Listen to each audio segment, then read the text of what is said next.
Since nobody expected this, fans are now asking a terrifying question. Did love just turn deadly?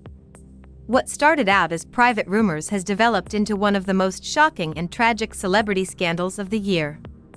Sources claim that after what insiders are calling a catastrophic breaking point, Yandy Smith was rushed into an emergency situation. This is allegedly the outcome of a shocking betrayal involving Tamar Braxton's longtime friend, Mendeecees Harris. You heard properly, yes. Supporters are shocked. Claims that Mendeecees had secretly married Tamar in what some are calling a calculated maneuver that caught everyone off guard, including Yandy, have caused chaos on social media. Emotions became dangerously intense, according to those who were closest to the event. But at this moment, things begin to darken.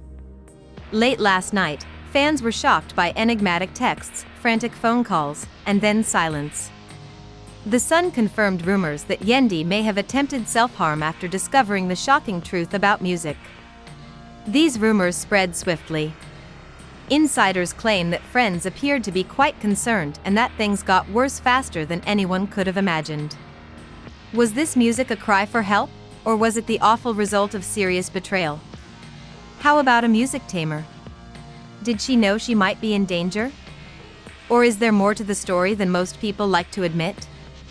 As additional details come to light, one thing is certain. The main problem is no longer relationship drama. This severe emotional crisis is shaking everyone. Keep checking back because you won't believe what we discover next. Music. When Yandy got the message on her phone, her whole being seemed to crumble. She was apparently peacefully perusing what looked to be a normal evening feed when one picture drastically changed the scenario. It wasn't just any image. As Mendeecees stood by Tamar dressed in white, Yandy hadn't seen a smile on his face in months. The world as she knew it, according to fans, fell apart at that very instant. According to Yandy's close friend, she froze. Music. Her hands started to shake. She began to breathe irregularly and whispered the word again.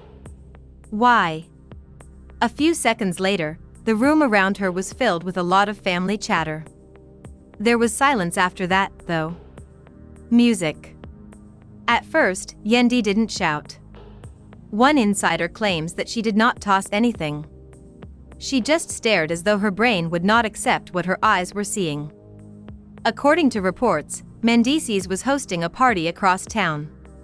Witnesses recalled laughter, music, and what seemed to be a modest gathering that quickly expanded into something much larger. Tamar was reportedly telling guests, radiant and confident, that this was her moment and that all she had experienced had led her to this point. The thing that most surprised me, though, was Mendeecees' apparent calmness.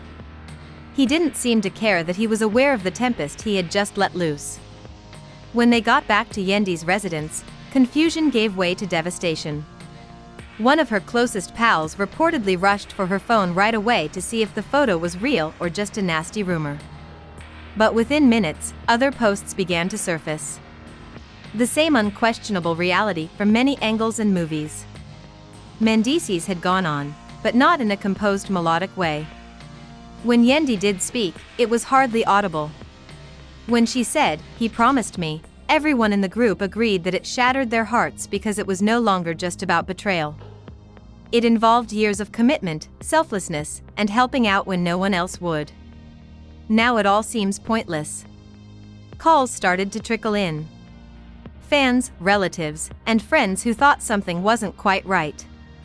But Yandy said nothing. She couldn't. Instead, it is said that she locked herself in her room, leaving everyone outside confused and hopeless. Misa's sister was reportedly beating on the door and begging her to open up, while another acquaintance tried to call him directly but he never picked up. And the purposeful cold silence only made matters worse. On social media, the reaction was strong and prompt. Fans were surprised. The volume of comments was too much for anyone to handle. Mickey's actions were condemned as severe and cruel by some, who also accused him of treason. Others questioned Tamar about how she could enter such a complicated situation without thinking about the consequences.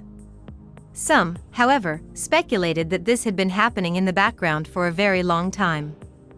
Maybe she made the decision to trust him. And now she was being destroyed. She walked by them all in silence, grabbed her keys, and headed straight for the door. "Where are you heading, Yandy?" The cold air outside didn't seem to touch her, and she remained silent when someone called out to her. Her hands were still shaking as she got into her car before anyone could stop her, and calls were made immediately. Things started to get riskier when an enigmatic post appeared on her account during that musical moment.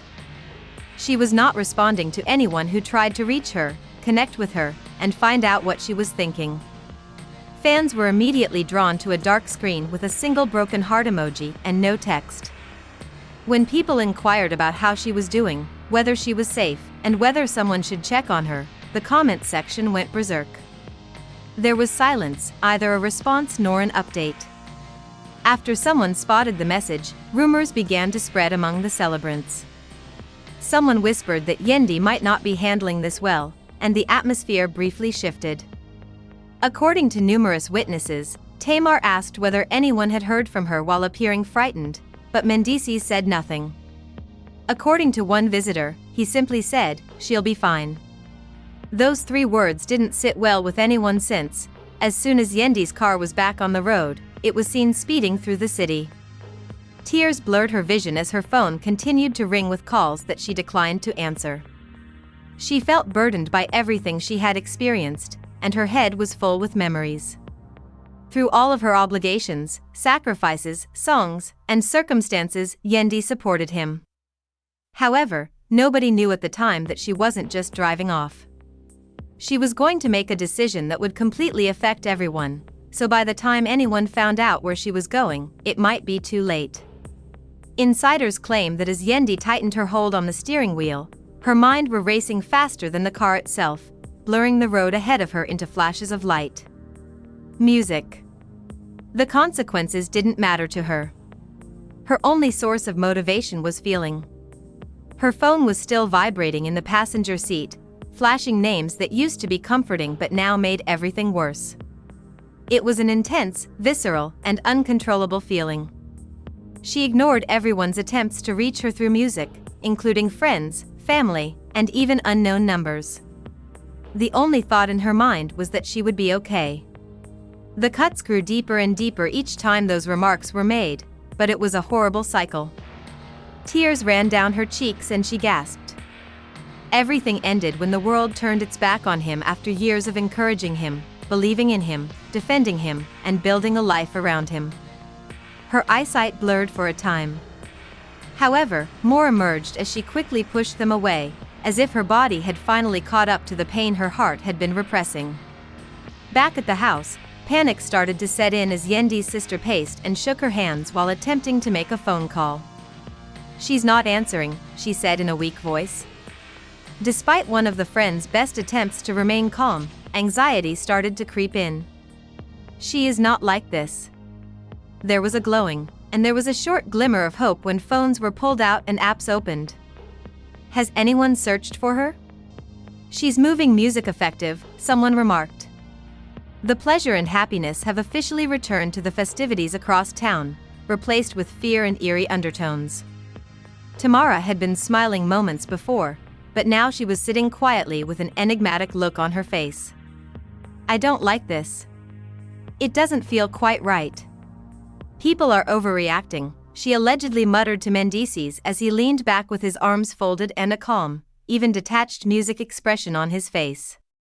Yandy is strong, and the word is powerful once more. But it's often forgotten that everyone has a breaking point, and Yandy was dangerously close to hers. Her loyalty was sudden and unchangeable. In any case, she chuckled angrily before standing there, shaking her head, and declaring, "Forever," as the light turned green. When the light turned green, she remained motionless, and when the cars behind her honked, she was jolted back to reality. She applied the gas again, more cautiously this time since she had a new notion that would change everything, and her phone lit up again at the same moment. This time, there was no call. The message had been sent by attendees. She hesitated for a second before lifting and opening the screen, her fingertips hovering over it as though it would burn her. "We must talk." That was all. He did not apologize or provide an explanation for what he had done. "We just need to have a conversation," she said, her face suddenly becoming stern. She muttered, "Do you want to talk now?" There was a lot of ink. She moved her thumbs a few times as if she were typing, but then she abruptly stopped, locked the phone, and tossed it back onto the bench. "No, not right now," she firmly stated.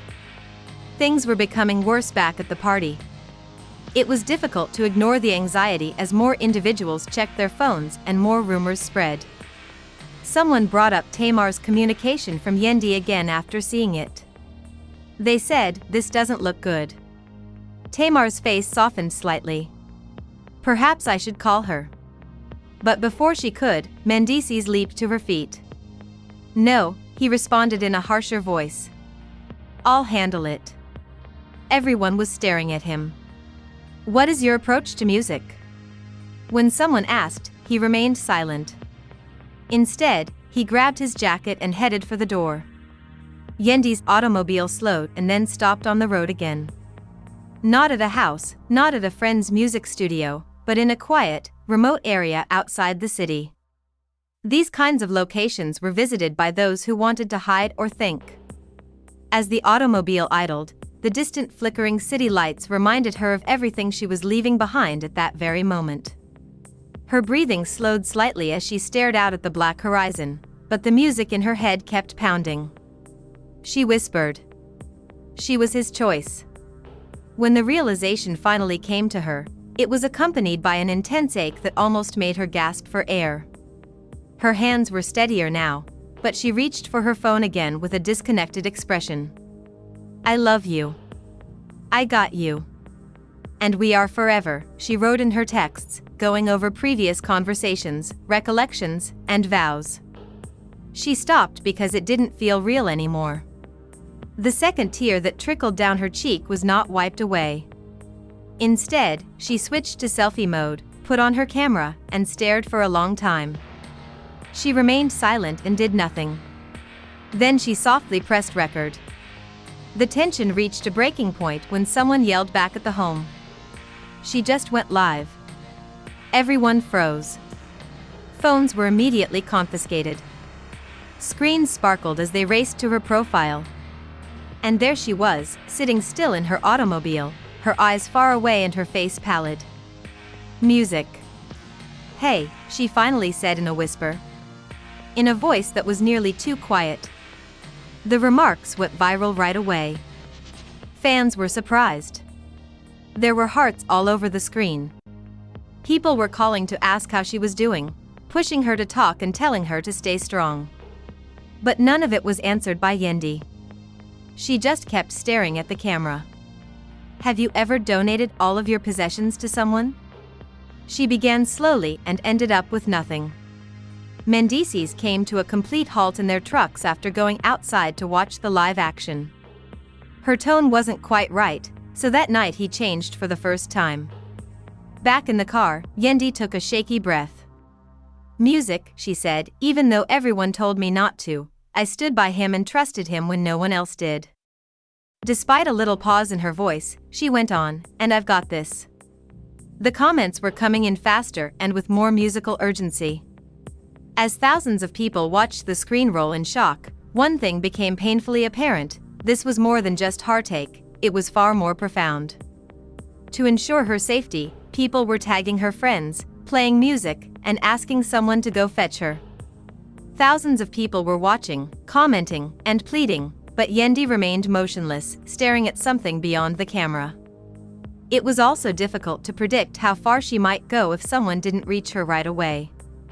It felt like the air itself was holding its breath and the living silence was heavier than everything she had said thus far.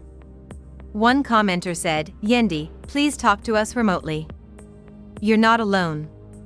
Someone go get her." Another commenter convinced me. Fans tagged everyone in her life, friends, family, music, and anyone who could find out where she was, but it didn't appear to be in that car. Yandy inhaled deeply and gripped her phone more tightly as if it were the only thing keeping her grounded. For a moment, something flickered in her eyes, maybe a doubt. She paused as though a tiny part of her was still having trouble, but then she recalled something else, Mendeecees' laughter, Tamar standing behind him, that image, that moment. Are you aware of the most agonizing aspect of music? She murmured.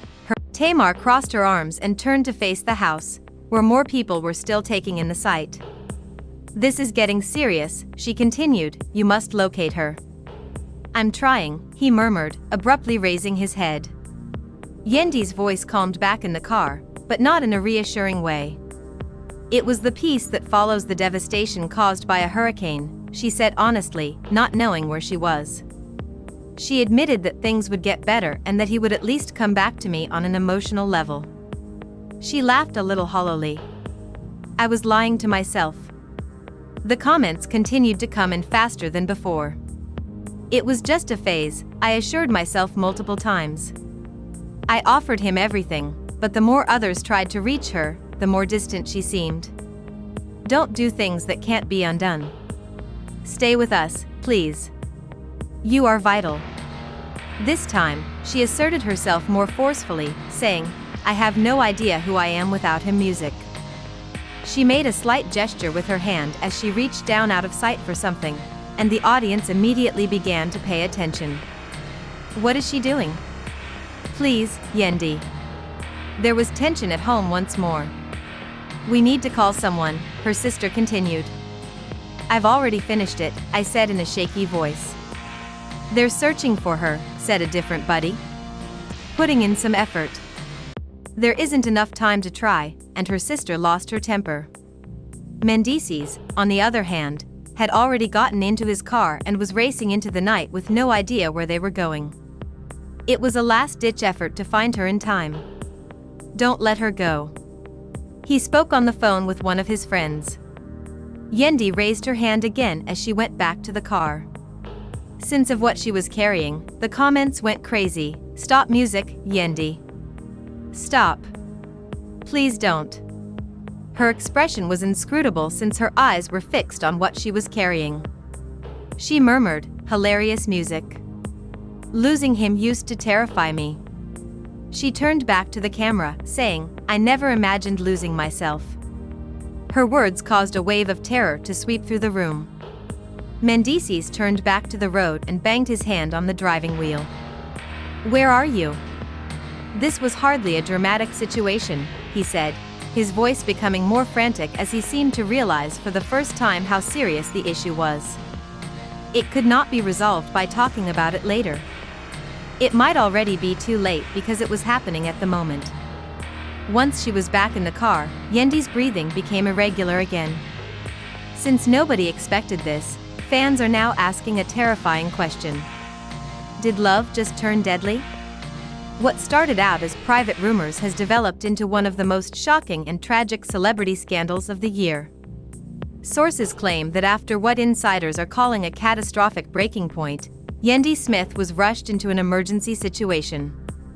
This is allegedly the outcome of a shocking betrayal involving Tamar Braxton's longtime friend, Mendeecees Harris. You heard properly, yes. Supporters are shocked. The state of social media is chaotic. According to those closest to the incident, emotions reached dangerously high levels as rumors surfaced that Mendeecees had secretly married Tamar in what some are calling a calculated maneuver that caught everyone off surprise, including Yandy.